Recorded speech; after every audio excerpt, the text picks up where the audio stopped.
Alright, so this is a movie I wouldn't necessarily recommend to watch right before going to bed. Because in this one we follow a troubled teenage girl who, for reasons I won't get into, signs up for a sleep study. And because this is some sort of a sci-fi horror, things get weird from there, involving dreams and dream sequences that aren't exactly pleasant.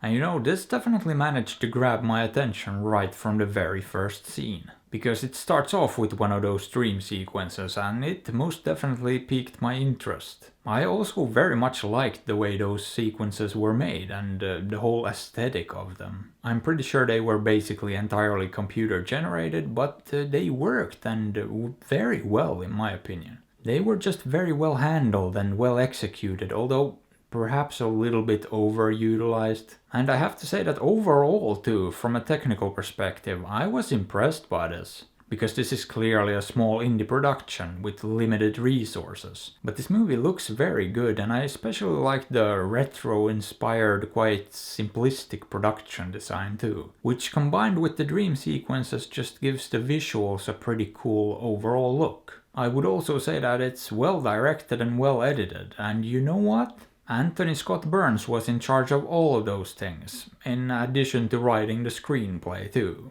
He's the writer, director, editor and visual effects lead, and probably something else too that I missed. So he definitely had his hands full with this one, but I would say that he did a really good job all around. Now that's not to say he did a perfect job, because the writing in this I would call iffy. And that's really where we run into some problems, primarily with the story itself. Not so much the dialogue, I wouldn't call it great, but it didn't really have that much of an impact on the overall experience. But then we have things like the storyline about the protagonist's mom and her home life, which apparently goes nowhere at all and gets no explanation whatsoever. But here's the thing. I was still very much on board with this movie for most of the runtime. I liked it, I thought it was intriguing and I wanted to see where it would go. But then we get closer to the end and it starts to slowly lose me. Not all at once though. At first it just starts to meander and doesn't feel like it's going anywhere. I mean, there's a sequence where they just walk for quite a long time and nothing much of interest happens. But I was still patiently waiting for the payoff, for the conclusion to come up with something clever and interesting. But what it did next was not very interesting. It just made me go, wait, what? Alright, so there's no real logic in this at all, random things just happen now. And then it did do something interesting, I will give it that. A for effort, because the very end certainly came up with something unexpected.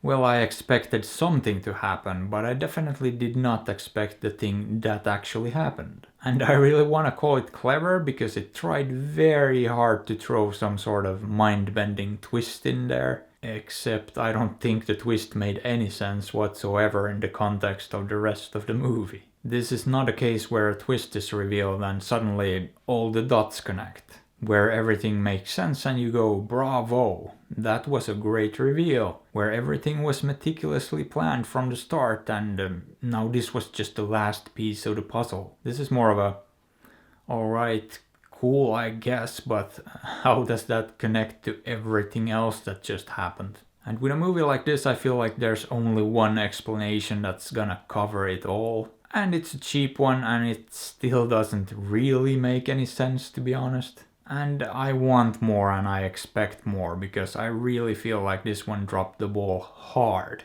right at the finish line, which pretty much cheapened the whole movie and undermined everything it had done right up until that point. And as a result, I have a real hard time giving this much more than a low 6. Boop. But I do still think most of it was well made and I liked a lot about it. But yeah, I don't think I really could recommend it, primarily because of the nonsense ending. So, you know, maybe skip this one, or don't. After all, I'm not your dad. But hey, what are your thoughts on this? Have you seen it? Did you like it? Let me know. And if you enjoyed the video, maybe give it a thumbs up or sub to the channel, because that would be fantastic.